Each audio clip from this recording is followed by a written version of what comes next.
This is Blues View. Coming up, the latest team news for the Carling Cup final.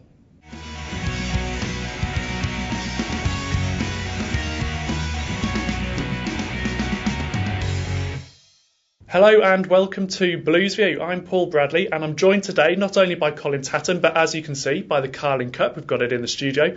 Hi Colin. Hello. Let's get straight down to the latest team news. There's quite a lot going on in terms of injuries and selection headaches for Alex McLeish. Let's start at the back. Ridgewell and Jovanek, what's the latest we know about them? Missed the last game. Jovanek came off against Newcastle. Both, however, should be fit. I think he's more erring on the side of caution in regards to that pair. And also the main one that they've had this week, Alexander Hleb, who obviously, as we saw against Sheffield Wednesday, got a really bad tackle. Fortunately, no ligament damage, no medial or cruciate ligament damage, but he's got a badly bruised knee. The bone around is badly bruised. And although they've not ruled him out, he's got to be classed as a doubt. I think Blues will give him as long as possible to see if he's in order to sort of make the final shake-up. And do we think that he's probably more likely to be on the bench than anything else if he does make it to that final squad? Yeah, he'd come out of the team recently over the last few weeks before he picked up an ankle knock.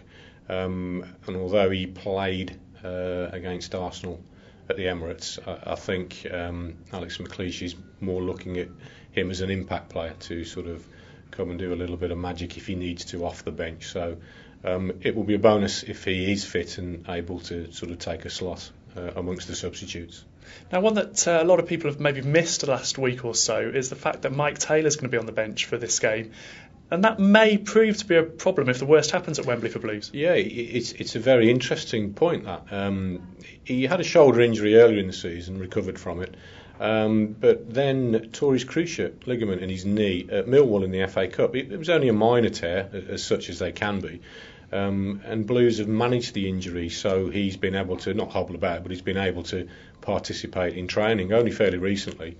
But Colin Doyle has been on the bench in the last few weeks, and Colin Doyle, of course, is cup-tied. So Mike Taylor is needed, and you never know what might happen in the final. If Ben Foster comes out, makes a challenge, gets sent off, the substitute goalkeeper is called upon. So it's an interesting one. How fit and how mobile Mike Taylor is, no one is quite sure, but I spoke to him and he assured me that he will be okay. He's without pain, and I'm sure that they wouldn't necessarily select him if he couldn't do a job if called upon. Okay. Well, Arsenal have also got some of their own problems, haven't they? The likes of Fabregas is a doubt, and we're hearing that Theo Walcott is almost certainly out for the final. It's good news for Blues, but they've still got plenty of stars they've got to cope with. Yeah, absolutely. I mean, you could offset that by saying, well, Blues have been without Scott Dunn and James McFadden, but Walcott's pace, we know, it's pretty sensational, and that will take a lot away from them. And I think Liam Ridgewell will be breathing a bit of a sigh of relief. Cesc Fabregas, interesting one. The fact that he more or less walked off himself feeling his hamstring rather than it tearing outright suggests that he's probably thinking, well, if I come off now, I can manage it and I should be all right for Sunday, because he's desperate. I think, as he said himself, he's desperate to lead Arsenal in the final. But obviously, if he was missing, major blow, because him and Sami and Nasri were two key influences the last time Blues played against Arsenal. Let's go back to Blues again now, and McLeish is going to have a lot of thinking to have been done the last week or so of exactly how he's going to line up against Arsenal and contain these star players while also being able to create some chances himself. Is it going to be a case of 4-5-1, or do you think he may put in a few surprises? Interesting. I think the most intriguing selection will be up front, whether it's probably 2 from 3, whether it's Zigic, Martins or Jerome. Zigic's presence and his pace and his aerial prowess will cause Arsenal's defence problems, no doubt, but he's not the most mobile of players, and when you play against Arsenal you've got to control the midfield, but you've also got to be able to break on them.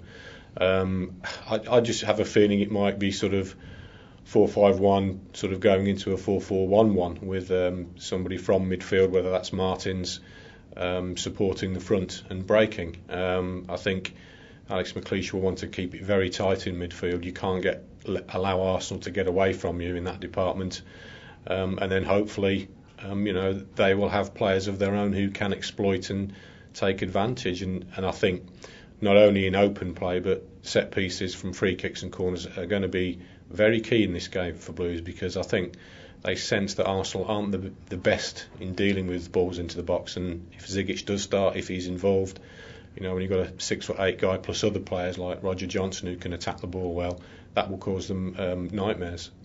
And let's just have a look at other weapons that Blues have got as well. Craig Gardner's come out this week and spoken to the Mail and said, the Blues have got more bottle than Arsenal possibly, but he's a weapon for Blues as well. If the ball breaks to him on the edge of the box, he's gonna fancy his chances. Yeah, he's shoot on sight, Craig Gardner, isn't he? They've not had that Blues for a long time, and it's added a dimension to their play without a doubt. And it's interesting that he was suspended for the game at the Emirates, so he didn't play in that one.